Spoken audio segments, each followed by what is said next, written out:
शिक्षा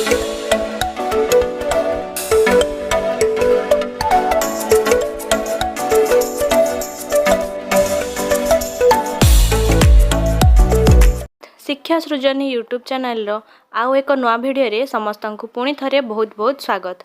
तेबे चलतु आज भिडियो आम आरंभ करवा। पूर्व भिडियो आम वृक्ष महात्म्य कवितार अभ्यास प्रश्न उत्तर शॉर्ट क्वेश्चन गुड़ी को पार्ट 1 रे आलोचना करथिले। आज आम यार लॉन्ग क्वेश्चन गुड़ी को पार्ट 2 रे आलोचना करवा। तेबे चलतु देखिबा। आस 100 रु 120 शब्द मध्य तल प्रश्न गुड़िकर उत्तर लेखिबा।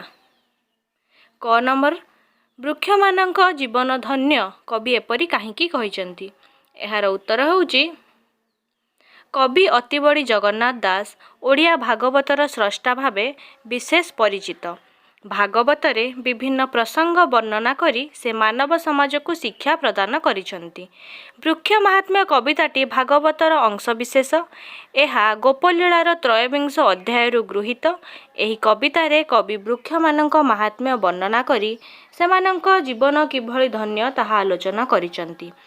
एकदा कृष्ण गोपबाल मानक सहित वनरे गोरु चराउथबा बेले ग्रीष्म तापरु रक्षा पाइबा गोटे वृक्षर सुशीतल छायारे बसिचंती। से गोपबालक मानक वृक्षर महात्म्य बुझाई कहिचंती। वृक्ष मानक पर उपकारितार सूचना देई कवि श्रीकृष्णଙ୍କ मुखरे सेमानक जीवन धन्य बोली कहिचंती। वृक्ष सुजन मानंकु स्वभाव निजको अन्य मानक सुख सुविधा विधान पई समर्पित करिथाए। से शीत वर्षा ग्रीष्मर ताप सही निजे अन्य मानंकु सुख वितरण करे। प्राणी मानक जीवन धारणर सहायक होइतिबारु वृक्षर जीवन धन्य। कारण परोपकार साधन कविंक विचार रे एक पुण्य कर्म। ए संसार रे जेउ प्राणी मन वचन और धन रे परर उपकार करे से ही धन्य। तार इहकाल और परकाल उभय धन्य हुए। कविंक वर्णना रे मन वचन धने करी जेहो ए पर उपकारी दिन हरंती दुख सुखे से धन्य इह परलोके। वृक्ष सर्वदा परर उपकार करे। ता निकटरे काहारी प्रति कार्पण्य न थाए। से पत्र फूल फल छाई मूल बकल काठ क्षार अंगार भस्म अठा गृहोपयोगी कंटा इत्यादि देई परोपकार करिथाए। तेणु तार एही त्याग पई से धन्य। ठीक अछि। एबे देखो ख नंबर प्रश्न अविचारित भावरे वृक्ष छेदन फल समाज रे की प्रकार क्षति घटुची। उत्तरटी देख। ओडिया साहित्य रे कवि जगन्नाथ दास जड़े भक्त कवि रूपे परिचित। तांक रचित भागवत ओडिया जातिर अमूल्य संपद।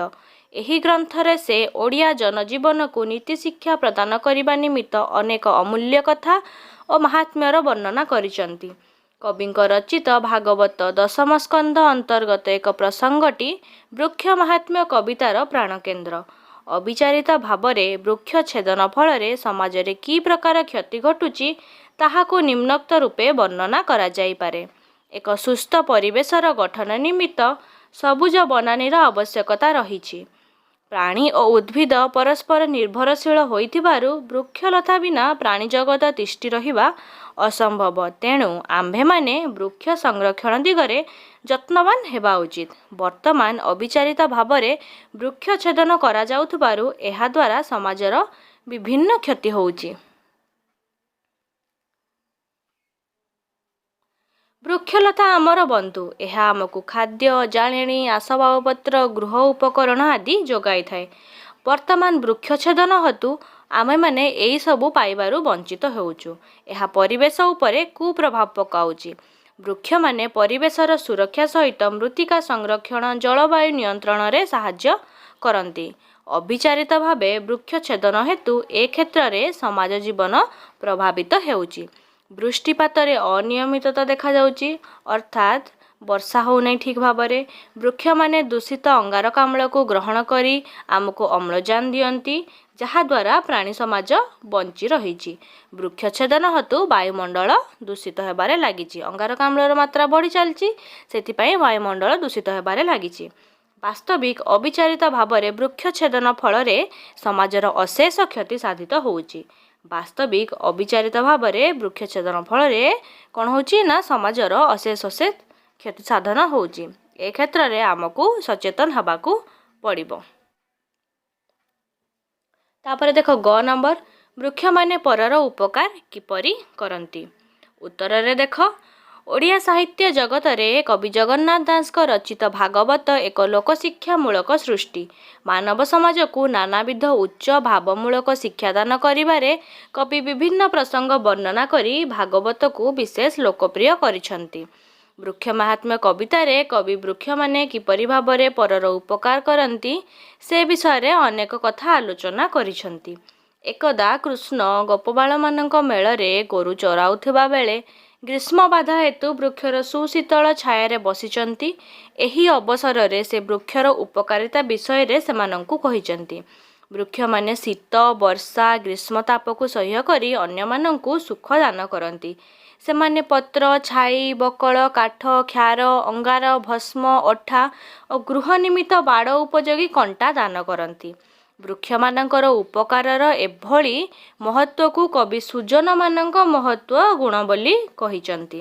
ସୁଜନମାନଙ୍କ ଗୃହକୁ ଅତିଥି ଗଲେ ଯେଭଳି ନିରାଶ ହୁଅନ୍ତି ନାହିଁ, ଠିକ୍ ସେହିଭଳି ବୃକ୍ଷମାନେ ପରୋପକାରୀ ହୋଇଥିବାରୁ କେବେ କାହାରିକୁ ନିରାଶ କରନ୍ତି ନାହିଁ। ତାପରେ ଦେଖ, ଆସ ସରଳ ଭାଷାରେ ବୁଝାଇ ଲେଖିବା। କ ନମ୍ବର, ଏହାଙ୍କ ପ୍ରାୟ ଯେବେ ହୋଇ ସଂସାର ମଧ୍ୟେ ଦେହ ବହି। ଉତ୍ତରଟି ଦେଖ, ଏହାଙ୍କ ... ବହି। ଏଇଟା ହେଉଛି ତମେ ତଳୁ ଆରମ୍ଭ କରିବ। ଉକ୍ତ ପଦ୍ୟାଂଶଟି ଆମ ପଠିତ ସାହିତ୍ୟକା ବହିର ଅତିବଡ଼ି ଜଗନ୍ନାଥ ଦାସଙ୍କ ରଚିତ ବୃକ୍ଷ ମାହାତ୍ମ୍ୟ ଶୀର୍ଷକ କବିତାରୁ ଗୃହୀତ। ଉକ୍ତ ପ୍ରସଙ୍ଗରେ କବି ବୃକ୍ଷର ପରୋପକାରିତା ବିଷୟରେ ସୂଚନା ଦେଇଛନ୍ତି। ଶ୍ରୀକୃଷ୍ଣ ଗୋରୁ ଚରାଉଥିବା ବେଳେ ବୃକ୍ଷର ଛାୟାରେ ବସିଛନ୍ତି। ସେ ସେମାନଙ୍କୁ ବୃକ୍ଷର ମାହାତ୍ମ୍ୟ ବିଷୟରେ ବିଭିନ୍ନ କଥା ବୁଝାଇ କହିଛନ୍ତି। ସୁଜନମାନଙ୍କ ପରୋପକାରିତା ଭଳି ବୃକ୍ଷର ମହତ୍ ଗୁଣ ରହିଛି ବୋଲି ଗୋପବାଳକମାନଙ୍କୁ କୃଷ୍ଣ ଜଣାଇଛନ୍ତି। ସୁଜନମାନଙ୍କ ଘରକୁ ଗଲେ ଅତିଥି ଯେଭଳି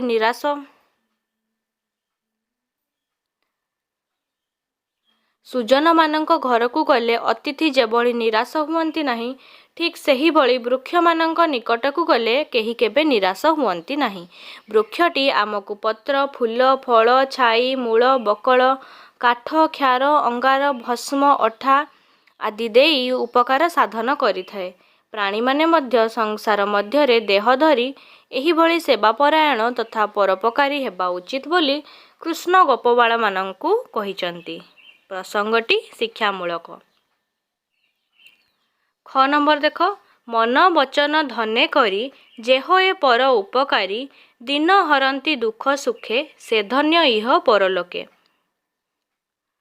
ଉତ୍ତରଟି ଦେଖ, ମନ ... ପରଲୋକେ ଉଦ୍ଧୃତାଂଶ ଚିହ୍ନ ଭିତରେ। ଉକ୍ତ ପଦ୍ୟାଂଶଟି ଆମ ପଠିତ ସାହିତ୍ୟକା ବହିର ଅତିବଡ଼ି ଜଗନ୍ନାଥ ଦାସଙ୍କ ରଚିତ ବୃକ୍ଷ ମାହାତ୍ମ୍ୟ ଶୀର୍ଷକ କବିତାରୁ ଗୃହୀତ। ଉକ୍ତ ପ୍ରସଙ୍ଗରେ କବି ଜଗନ୍ନାଥ ଦାସ ପରୋପକାରୀ ଜୀବନ କିଭଳି ଧନ୍ୟ ହୁଏ ତାହା ବର୍ଣ୍ଣନା କରିଛନ୍ତି। ଗୋପାଳ ବାଳକମାନଙ୍କ ମେଳରେ ଶ୍ରୀକୃଷ୍ଣ ଗୋରୁ ଚରାଉଥିବା ବେଳେ ବୃକ୍ଷର ସୁଶୀତଳ ଛାୟାରେ ବସିଛନ୍ତି। ବୃକ୍ଷର ପରୋପକାରିତା ଗୁଣ ସମ୍ପର୍କରେ ବୁଝାଇବାକୁ ଯାଇ କହିଛନ୍ତି ଯେ ସଂସାରରେ ପରୋପକାରୀ ହିଁ ଧନ୍ୟ। ଯେଉଁ ପ୍ରାଣୀମାନେ ମନ, ବଚନ ଓ ଧନରେ ପରୋପକାରୀ ହୁଅନ୍ତି ସେମାନେ ଦୁଃଖ ସୁଖରେ କାଳ କାଟିବା ସହିତ ଇହଜନ୍ମ ଓ ପରଜନ୍ମରେ ଧନ୍ୟ ହୁଅନ୍ତି। ପ୍ରସଙ୍ଗଟି ବାସ୍ତବରେ ଶିକ୍ଷାମୂଳକ। ଆମର ବୃକ୍ଷ ମାହାତ୍ମ୍ୟ କବିତାର ପ୍ରଶ୍ନ ଉତ୍ତର ଆଲୋଚନା ଏଇଠି ସରିଯାଇଛି। ତେବେ ଭିଡ଼ିଓଟି ଯଦି ଆପଣଙ୍କୁ ଭଲ ଲାଗିଥାଏ ତେବେ ନିହାତି ଭାବରେ ଲାଇକ୍, ସେୟାର ଏବଂ ସବସ୍କ୍ରାଇବ୍ କରିବେ ଏବଂ କମେଣ୍ଟ ମାଧ୍ୟମରେ ନିହାତି ଭାବରେ ଜଣାଇବେ। ଧନ୍ୟବାଦ।